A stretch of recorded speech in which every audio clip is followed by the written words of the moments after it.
মাদ্রাসা দরওয়াজার সামনে দাঁড়াইয়া বলতে আছে, বাইজিদ রাইখা গেলাম কোরআনের ফ্যাক্টরিতে, আলেম না হওয়া পর্যন্ত বাড়িতে যাইতে পারবা না। আল্লাহু আকবার বলেন।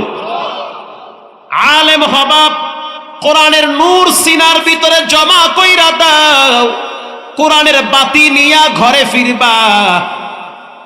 ইলমে লাদুনি, ইলমে লাদুনি, এটার নূর সিনার ভিতরে নিয়া ঘরে আসবা।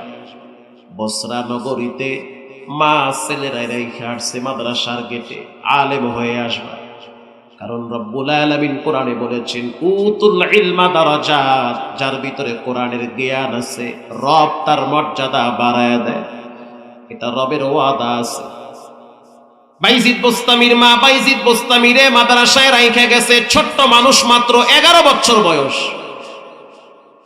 কিছুদিন পর মায়ের কথা মনে পইরা গেছে,